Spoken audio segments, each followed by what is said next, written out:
Salam hörmətli izləyicilərimiz. Hər vaxtınız xeyirli, gününüz isə uğurlu olsun. Mən İnam Təhsil və İnkişaf Mərkəzinin Azərbaycan dili və ədəbiyyatı müəllimi Sevda müəlliməm. Çalışacağam ki, bugünkü video hamı üçün faydalı olsun. Ən əsas da bu il 3-cü ixtisas qrupuna sənəd verən abituriyentlərimiz üçün. Belə ki, yoldaşlar, mən bu videoda bu il qəbul imtahanına Azərbaycan dili fənni üzrə düşəcək suallardan danışacağam. Bu videonu izləməklə siz sözün əsl mənasında qabağa düşəcəksiniz. Və əgər istəyirsinizsə videonu sevdiklərinizlə, dostlarınızla paylaşıb, onların da gözəl nəticə əldə etməsinə yol aça bilərsiniz. İzahımıza keçid etmədən öncə kanalımıza abunə olmağınız tövsiyə olunur. Belə ki, kanalımızda həm canlı yayımda canlı dərs izahları olur, həmçinin də ənənəvi xarakterli video dərslər davamlı olaraq paylaşılmaqdadır. Kanalımıza abunə olaraq kanalımızdan faydalana bilərsiniz. İndi isə gəlin başlayaq. Qəbul imtahanına Azərbaycan dili fənni üzrə hansı mövzularda suallar düşəcək? Birinci olaraq yoldaşlar, siz fonetikanı yaxşı-yaxşı təkrarlamalısınız. Sözün fonetik xüsusiyyətləri önəm daşıyır. Baxın, mən təxmin edirəm ki, sual necə qoyulacaq. Sözlər tələffüz formasında, yəni transkripsiya içərisində veriləcək və əgər bu tipli sual olanda siz həmin sözü yazmalısınız. Tələffüzünün qarşısına yazılışını qeyd etməlisiniz ki, həm yazılışı, həmçinin də doğru tələffüzü gözünüzün önündə olsun. Daha sonra nəyə əməl etməliyik? Biz bilməliyik ki, fonetikada sözün fonetik təhlili varsa, heca, vurğu, ahəng qanunu sözün yazılışına görə təhlil olunur, qalan hər bir şey tələffüz əsasında müəyyən olunur. Deməli, əgər tələffüz şəklində verilən sözlər varsa, birinci nə etməliyik? Düzgün yazılışını onların qarşısında yazmalıyıq. Heca, vurğu, ahəng qanunu sözün yazılışına görə müəyyən olunur, digər amillər tələffüz əsasında müəyyən olunur.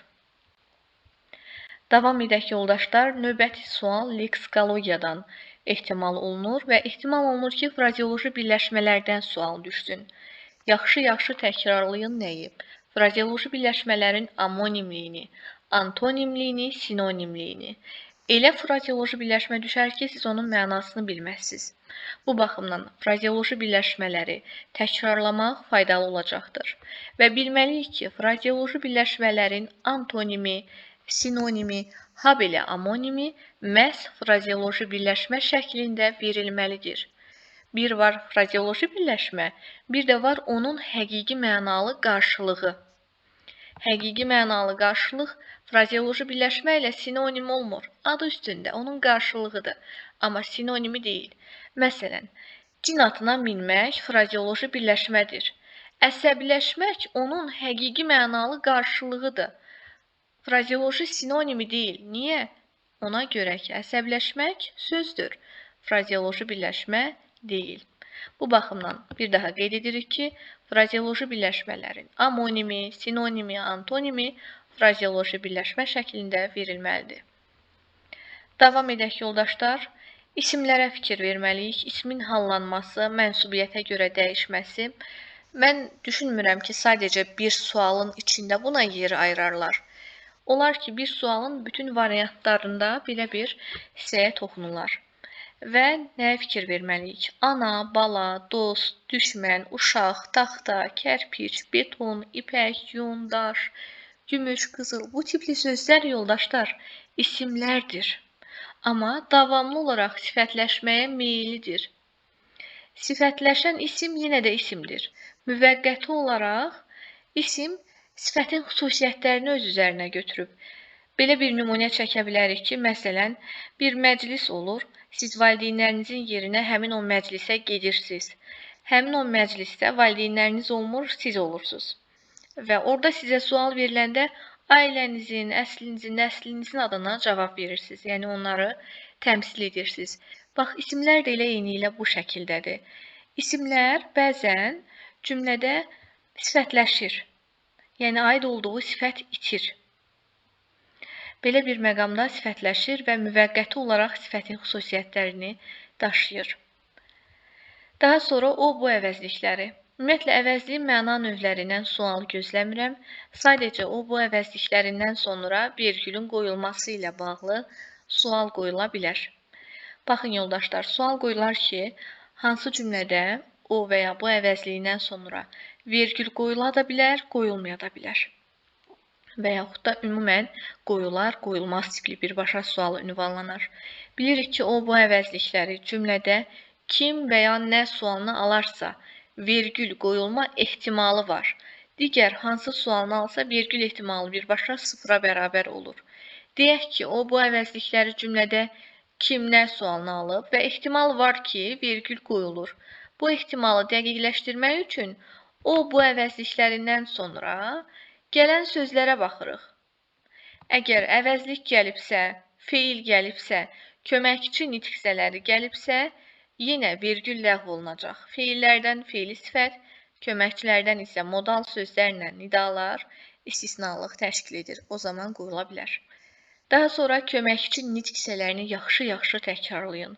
Köməkçilərin deməli amonimliyi, sinonimliyi, bunlara yaxşı-yaxşı fikir verin. Elə sözlər var ki, məsələn, ilə həm qoşma olur, həm bağlayıcı olur. Qoşma olanda necə seçərsiniz, bağlayıcı olanda necə seçərsiniz və yaxud da ancaq sözü amonimlik təşkil edir, bağlayıcı və ədat kimi işlənir.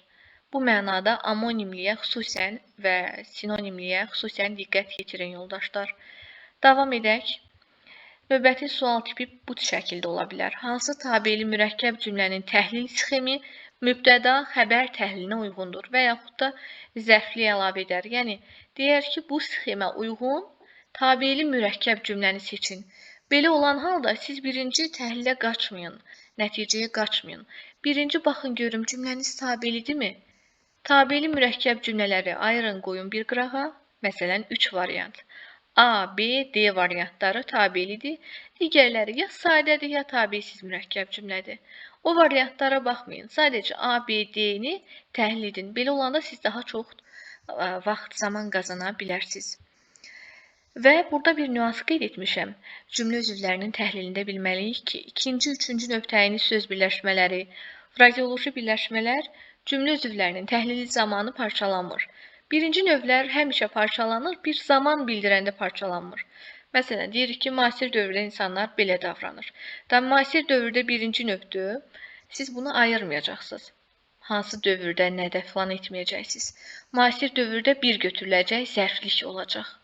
Və yaxud da indiki dövrdə hadisələr belədir. İndiki dövrdə birinci növtəyini söz birləşməsidir. Zaman məzmunu bildirir və istənilən zaman məzmunu bildirən birinci növlər parçalanmır. Davam edək. Sadə cümlənin şəxsə görə növləri, xüsusən də şəxsiz və qeyri-müəyyən şəxsli cümlələrə fikir verin, yoldaşlar. Adlıq cümlələr də remarkalarda verilir, onlar önəmlidir. Vasitəsiz nitq. Məsələn, deyirlər ki, hansı cümlədə vasitəsiz nitq belə təhlil sxeminə uyğundur. Mübtəda, zərflik, xəbər bu formada. Mürəkkəb cümlə, sadə mürəkkəb cümlənin fərqi, mürəkkəb cümlənin növlərinə xüsusən baxın və əsas nitq hissələrini yaxşı-yaxşı təkrarlayın. Hətta mən deyərdim ki, vaxtınız azdırsa əgər, bu qısa müddətdə super, gözəl nəticə əldə etmək istəyirsinizsə, elə birinci başlayın əsas nitq hissələrindən. Çünki sualların böyük bir qismi, böyük bir hissəsi eləməz əsas nitq hissələrindən, söz birləşmələrindən, daha sonra təhlildən və s. qoyulacaq. Belə yoldaşlar, istədim ki, bu dərs sizin üçün, bu izah sizin üçün faydalı olsun. Əminəm ki, əgər bu təlimatlarıma əməl etsəz, bu video izahın faydasını qat-qat daha üstün şəkildə görəcəksiniz. Əgər video izahı faydalı hesab edirsinizsə, elə indicə bu videonu bəyənin, bolca şərh yazın, əlavə suallarınız olarsa da rəylərdə qeyd edə bilərsiniz. Sağ olun, salamat qalın.